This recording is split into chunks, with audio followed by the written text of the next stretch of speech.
సుమన్ టీవీలో మీ personal and business promotions కోసం కింది నెంబర్కి కాంటాక్ట్ చేయండి. అన్ని విషయాల్లో మాకు తోడుగా నీడగా ఉంటాడని, మా కష్టాల్లో పాలు పంచుకుంటాడని, మాకు వచ్చిన కష్టాలని తీరుస్తాడని చెప్పి నమ్మి ఆయన వెన్నంటే ఉండి మేము ఆయన గెలిపిస్తే ఈరోజు మా కష్టాలు వినడం కాదు కదా, మాకే కష్టంలా తయారయ్యాడు.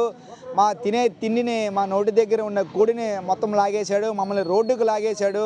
ఆయన ఎవరూ కాదు, 22వ వార్డు కార్పొరేటర్ పీతల మూర్తి యాదవ్. ఆయన చేసిన అరాచకానికి ఈరోజు మేము నడి రోడ్డు మీద నిలబడినాం.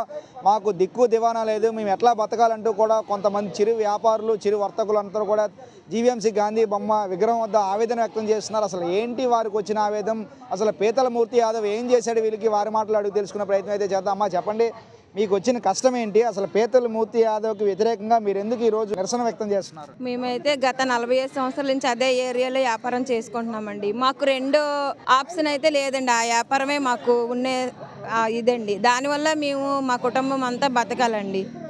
అయితే అతను ఏమైందో తెలియదండి, అతను మాకు ఏమీ చెప్పట్లేదు, చేయట్లేదు, ఇలా తీసేస్తున్నారండి. అర్ధరాత్రులప్పుడు వచ్చి బళ్ళు బద్దలు కొట్టేస్తున్నారు, లేదంటే ఇంటి ముందు పెట్టుకునే బళ్ళు కూడా తీయించేస్తున్నారండి. మా సామాన్లు అవన్నీ కొల్లగూలిపోయాయి సార్. ఇంకేం కాదండి, మాకు మళ్ళీ మా వ్యాపారం మేము పెట్టుకునేలాగా అవకాశం కల్పించాలనే మేము కోరుకుంటున్నామండి. ఇప్పుడు ఎవరైనా సరే, ఏ న్యాయవాది అయినా సరే ప్రజల గురించి న్యాయం చెయ్యాలని కోరుకుంటారు, కానీ ప్రజలు ఇలా హింసించుకుంటా ఎవరైనా కోరుతారేంటి సార్? మేము ఈరోజు రోడ్డు ఎక్కామంటే కారణం ఎవరండి? ఆయన వల్ల ఎక్కామండి రోడ్డు, లేకపోతే మేము రోడ్డు ఎక్కం కదండి. ఎక్కకుండా నాకు మొన్నే ఒంట్లో బాగాలేదండి, ఆపరేషన్ కూడా అయ్యింది. ఆ ఆపరేషన్ అయినా కూడా అలాగా వీడ్చుకుంటూ వస్తున్నామండి. రోజుకి ఇదే పరిస్థితి అండి, అస్సలు తిండి తినట్లేదండి, నిద్ర పోవట్లేదండి. ఇంటికి వెళ్ళిన కానించి కూడా ఇదే ఆలోచన అండి, ఎలా బ్రతకాలని కూడా ఆలోచిస్తున్నామండి. రోడ్లకి ఆడవాళ్ళం ఇప్పుడు వరకు రోడ్లు ఎక్కడం ఏంటో తెలియదండి, ఇంతవరకు కూడా. ఇప్పుడు ఎక్కుతున్నామండి, రోడ్లు ఎక్కుతున్నాం, రోడ్ల పాలైపోతున్నాం. పిల్లలు అందరు ఇంటి దగ్గర వంటలు చేసి పాడేసుకొని తినకన్నా మాకు ఎందుకండి ఇంత దీన స్థితి మాకు ఎందుకు కల్పించారండి? ఆయన గురించి మేము ఏమి తప్పుగా చెప్పామా, లేకపోతే తప్పుగా డిఫెండ్ అయ్యి మాట్లాడామా, లేకపోతే మేము ఏమైనా చేసామా? అతను చెప్పిన ప్రకారంగా ప్రతిదీ అతను చెప్పిన ప్రకారంగా చేసామండి. ఇప్పుడు వరకు అతను చెప్పిన ప్రకారంగా ఫాలో అయిపోయి వచ్చామండి. ఎన్ని సంవత్సరాల నుంచి ఆ ఏరియాలో వ్యాపారం చేస్తున్నారు? మీరు అక్కడ స్థానికులేనా? మేము అక్కడ స్థానికులమేనండి. స్థానికం ఉండబట్టే కదండి మాట్లాడుతున్నాము, అడుగుతున్నాము. ఇంతకు ముందు కూడా మాకు ఏమీ లేవండి, ఇదే ఫస్ట్ టైం అండి మేము రోడ్లో పడ్డాం. మేమైతే 30 సంవత్సరాల నుంచి, మాకన్నా ముందు 45 సంవత్సరాలు 50 సంవత్సరాల వాళ్ళు చేసిన వాళ్ళు ఉన్నారండి. ఆయన దగ్గరికి కూడా వెళ్ళామండి, చెయ్యి చాచుకొని అడిగామండి. అడిగితే ఆయన అన్నారు, నా వల్ల మీకు ప్రాబ్లం రాలేదమ్మా, అక్కడ 5గురు కంప్లైంట్లు ఇచ్చారు, వాళ్ళ వల్ల వచ్చింది, మేము మీ దీనికి కూడా వస్తాము, మీతో కూడా నేను కూడా పోరాడుతానని కూడా చెప్పారండి ఆయన. అంతేగాని రాలేదండి, మాతో పాటు రాలేదు. అలాగే మొన్న ఆపరేషన్ అయింది. ఆపరేషన్ అయిన కానీ తినడానికి నాకు చిన్న దుకాణం పెట్టుకోండి బాబు, అవి పెట్టుకుని మసాలా సామాను అవన్నీ పెట్టుకొని ఏదో రూపాయి తెచ్చుకుంటాను. మా ఆయన నేను బాధపడతాను. అవి పెడితే దీనిలో నెట్టాం, బండిలో నెడితే ఏకంగా 3 గంటలు, రాత్రి 6 గంటలకు వచ్చి 3 గంటలకు వచ్చి తీసుకెళ్ళిపోయిన బాబు అని బండి వెనక బండి వచ్చేదా పోలీసులు తోస్తారు బాబు, ఆడవాళ్ళు మగవాళ్ళు కూడా తోస్తారు. ఆ బండిలో నెట్టుకొని నా సామాన్ అంత వర్షం వచ్చి తడిసిపోద్దేటని పెట్టాను. ఊదొత్తులు ఇలాంటివన్నీ అమ్ముకుంటాను బాబు, అలాంటివన్నీ అమ్ముకుంటాను. మాకు మా ఆయనకి మొన్న చెయ్యిరిపోయింది, ఏ ఎరువు లేదు. 3 ఆడపిల్లలు, అల్లులు చూసేట్లే, కూతురు చూసేట్లే. అదే ఏదో ఇచ్చుకొని ఆధారం, ఆ ఆధారం పోలింది.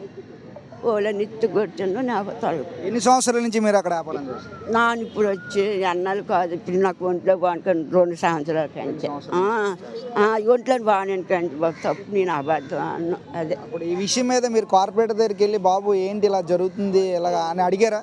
అడిగాం బాబు, అడిగినా సరే మరి నచ్చిపెట్టినాడు. అడుగుతాం. తల్లి మీరు చెప్పండి, అసలు ఏం జరిగిందమ్మా? మేము దగ్గర 30 సంవత్సరాలు బట్టి పైగా ఉన్నామండి. ఏ కార్పొరేటర్ కూడా ఎప్పుడు మాకు ఇలా చేయలేదు. ఇప్పుడు ఈయన వచ్చిన కాంచి ఏదో ప్రాబ్లం వస్తానన్నది ఏమంటే, నేను ఆ ప్రాబ్లం లేము, మాకు సంబంధం లేదు, ఆ పైనుంచి ఆర్డర్లు వస్తానని అంటారు. ఈయన సంబంధం లేకపోతే ఎందుకు తీస్తారండి? సంబంధం లేకపోతే ఈయన ఆపుకోవాలి కదా, ఈయన మాకు న్యాయం చేయాలి కదా. న్యాయం చేయకన్నా మమ్మల్ని ఇలా ఇబ్బందులు పెట్టి తీసేమని మొన్న 3 గంటలకు వచ్చి బళ్ళు తీసి బళ్ళు పగలు కొట్టేసి సామాన్లు పట్టుకొని వెళ్ళిపోయి ఈ రోజుకి రోడ్డు పాలు అయ్యామండి. ఈవేళ మేము బండి తీసి తీస్తేనే మేము బతకగలం, లేకపోతే మేము బతకలేము. అంతే. మా పరిస్థితికరం చూపించమనండి, మా బళ్ళు మాకు ఇప్పించమనండి, మమ్మల్ని బతకమని మాకు న్యాయం చేయమని చెప్పండి. అది బళ్ళన్నీ కూడా తీసుకెళ్ళిపోయారమ్మా? బళ్ళన్నీ తీసుకెళ్ళిపోయారండి, మొత్తం సామాన్లు కూడా తీసుకెళ్ళిపోయారు, ఏమీ లేవు. మీరు ఏ వ్యాపారం చేస్తున్నారు? మా టిఫిన్ కొట్టండి. ఇవాళ తీస్తేనే ఇవాళ గడుపుతుంది మాకు, మాకు అంతకన్నా గడుపుదే లేదు. మా ఆయన అసలు మాకు తాగబోతే మాకు గడిపిందేం లేదు. మేము ఒకళ్ళే కష్టపడతాం, ఇంట్లో ఆడవాళ్ళమే కష్టపడతాం. మా పిల్లల్ని మా ఇంటి అద్దెలు మేము చూసుకోవాలి కదా సార్, మేము చదువుకోవాలి, చదివించాలా పిల్లల్ని, వాళ్ళు పోషించరా. మేము ఈ రోజుకి రోడ్డు పాలైతే మేము ఎలాగ అడుక్కొని బతకమంటారా? ఈ రోజుకి అడుక్కొని బతకనట్టు చేశారు ఆయన. అది మాకు న్యాయం చేయమని, మా పళ్ళు ఎక్కడ పెడితే అక్కడ ఎట్టమని, మా స్థానం మాకు ఇప్పించమని చెయ్యండి. అది మాకు న్యాయం చెయ్యండి, అది న్యాయం చేయమని చెప్పండి మీరు. అది మేము కోరుకుంటున్నాం.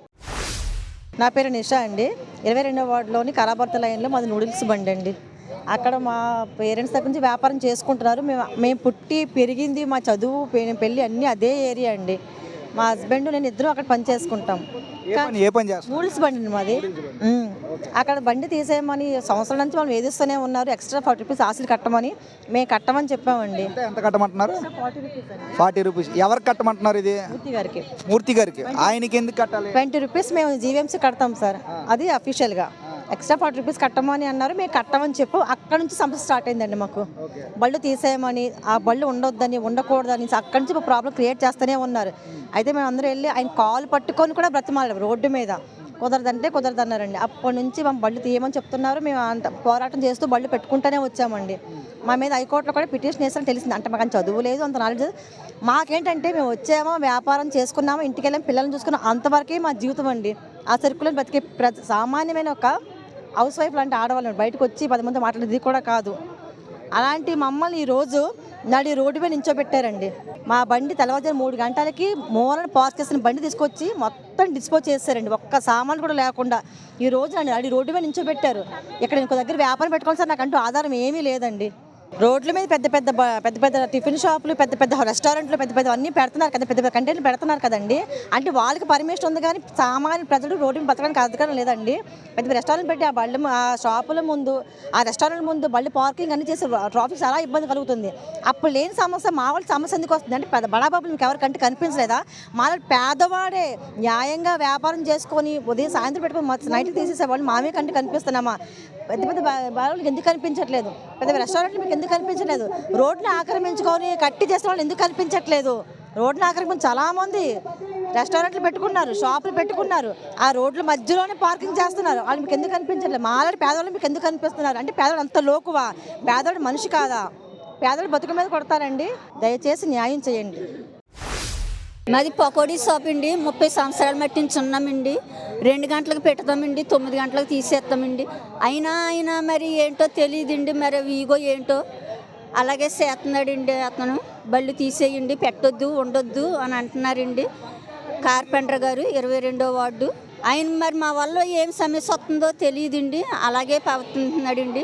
ఎవరు వచ్చినా తీసేయండి అని అన్నే మాటండి. మున్సిపాలిటీ వాళ్ళు కూడా పోలీసులు పంపిస్తున్నాడండి. ఆయన పంపిస్తున్నాడు కానీ ఎదురుకొచ్చి చెయ్యించలేదండి పనులన్నీ. ఎక్కడో దోకుంటున్నాడండి, దోకునే చెయ్యించున్నాడండి పనులన్నీ. అతనే వచ్చి ఎదురుకుండా పేస్ట్ అడిగి మీరు షాపులు పెట్టొద్దు, తీసేయండి అని అనొచ్చు కదండి. ఎక్కడో దొంగళ్ళ దోకుని మొత్తం బళ్ళన్నీ పిప్పి చేసేసాడండి. అతను అన్నట్టుగానే రోడ్ల మీద షాపులు పెట్టమండి. మాకు ఎన్ని బళ్ళు ఉన్నాయో అన్ని బళ్ళకి నెల వచ్చినప్పటికి ఒక 50,000 ఇచ్చేయమనండి. ఒక్క రోజునే 50,000 కాదండి, జీవితకాంతకాలము మేము బతికినంతకాలము 50,000 ఇమ్మానండి. ఇంటికి వచ్చి మేము బతికేస్తామండి. అతను చెప్పినట్టుగానే షాపులు పెట్టమండి రోడ్డు మీద. మా ఎన్ని షాపులు ఉన్నాయో అన్ని షాపులకి నెల వచ్చినప్పటికి 50,000 అండి. అలాగే అందరికీ, మా ఒక్కరికే కాదండి, ఎన్ని షాపులు ఉన్నాయో అన్ని షాపులకి 50,000 ఇమ్మానండి అతన్ని. అంటే ఇక్కడ చూడొచ్చు, మా దేవుడు పవన్ కళ్యాణ్, మా పాలిట రాక్షసుడు పీతల మూర్తి యాదవ్ అంటూ కూడా వీళ్ళందరూ కూడా తమ అసహనాన్ని ప్రదర్శిస్తూ ఉన్నారు.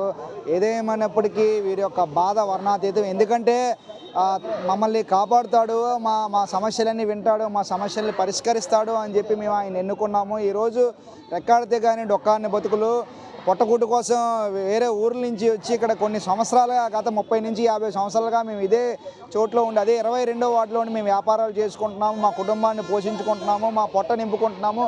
అటువంటిది ఈరోజు మమ్మల్ని ఉన్న పలంగా మా షాపులన్నీ కూడా మా మీద లేనిపోయిన కేసులు పెట్టి మా మీద అహంకార పూరిత ధోరణిలో మా షాపులన్నీ కూడా తొలగించేశారు. ఈరోజు మేము ఎట్లా బతకాలి, మా కుటుంబం ఏ విధంగా పోషించుకోవాలని కూడా వీరు అసహనాన్ని ప్రదర్శిస్తున్నారు. మరోవైపు పెద్ద పెద్ద హోటళ్ళ చుట్టూ కానీ పెద్ద పెద్ద షాపింగ్ కాంప్లెక్స్ల చుట్టూ పూర్తిగా రోడ్డుని ఆక్రమించి పార్కింగ్లు చేసినప్పుడు ఏ ఒక్కరు కూడా ప్రశ్నించరు, ఏ ఒక్కరు కూడా ఎదురు చెప్పరు. ఎందుకంటే వాళ్ళు బడాబాబులు అని చెప్పి అలాంటి చిన్న పేద బడుగు బలహీన వర్గాల మీద మీ ఉక్కుపాదం అంటూ కూడా వీరందరూ కూడా కార్పొరేటర్ పీతల మూర్తి యాదవ్ని ప్రశ్నిస్తున్నారు. మరోవైపు అమూల్ పాలకు సంబంధించి రోడ్ల మీద కంటైనర్లు పెట్టి అమ్మేస్తున్నా, రోడ్డుకి అడ్డంగా కంటైనర్లు పెట్టి అమ్ముతున్నా, రోడ్డుని బ్లాక్ చేస్తున్నా కూడా ఏ ఒక్కరు కూడా ప్రశ్నించట్లేదు. ఎవరికీ లేని చట్టాలు, ఎవరికీ లేని న్యాయం మాకే ఎందుకు వస్తున్నాయి, ఈరోజు మా కుటుంబ పోషణ ఏ విధంగా ఉంది అని చెప్పి పూర్తిగా వీరందరూ దుఃఖిస్తున్న పరిస్థితి కూడా కనిపిస్తుంది.